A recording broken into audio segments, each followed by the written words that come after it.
Got this classic Penton 6-day 125cc. This is a multi-time national and international championship winning model.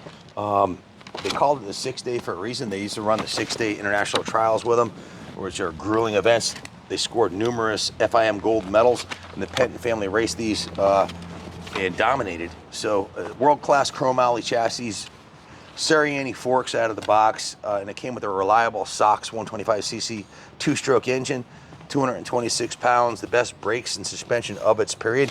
Now this bike is 53 years old, guys. This is the original gel coating on the tank. This is the original leather strap. The strap looks to be in excellent condition, and this is an untouched original gel coating and graphics, which to me says the bike doesn't have a lot of time on it. That's the good news. The bad news is it needs a total mechanical restoration. It needs a new piston, rings, probably rebuild the entire engine, but parts are plentifully and available for these SOX 125s because they made and sold these in a lot of different models. Original rear shocks. It's missing the exhaust system, so you need a new exhaust and an engine rebuild and a chain, and go through it, put some new tires on it. You have yourself an awesome classic. The last one I sold like this, a friend of mine ended up buying it, Jack Weaver. I was on eBay, I was selling it, and it wasn't as nice as this one, and it sold for $1,200, and that was like 6 years ago. So I know restored versions of these are bringing well north of $6,000, $7,000. So low entry cost, low reserve on this. It's going to sell at a reasonable price. If you're looking for a classic to rebuild, this is a good starting point.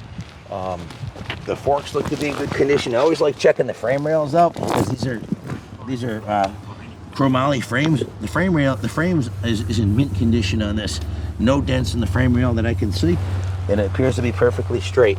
The swing arm bearings are nice and stiff.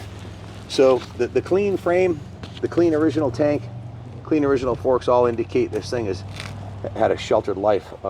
Probably sucked sand, or maybe they ran it with the wrong gas and blew it up early on in its life, but it doesn't seem to have that much abuse done to it. So good luck bidding on it. Call us if you have any questions. 860-454-7024. The humble beginnings of KTM Group. Behind you, you got the origins. John Penton partnered up with KTM in Austria, and here we have today. This is a red KTM right here. This is a red Penton KTM. Made on the same line as KTM, actually. Great grandson, right here. So the absolute best components, and bred for racing. So that's what that bike was. The best 125cc in class. 53 years ago. 53 years later. That's a 250F factory edition. It doesn't get any better than that. Guys, if you want a new bike and you can't afford one, we're raffling off this brand new 2024. We call it a factory edition, but we built it in-house with every component they have in the catalog, every performance and speed part we could find for it. All the cosmetic, has the carbon fiber everywhere on it, the black rims, red hubs, everything's been done to it. Buy a ticket for $10 at KaplanCycles.com. Maybe you can win, or buy a few tickets and your odds go up. But back to this Penton 125, good core bike. It looks cool the way it is. Hang it from the ceiling of your man room. Very cool display bike. That's the origins of KTM. KTM bought Penton, I think it was 1974 or 5. They bought John Penton out and just changed the name to KTM. So if you have any questions, give us a call. Thanks for watching. God bless America.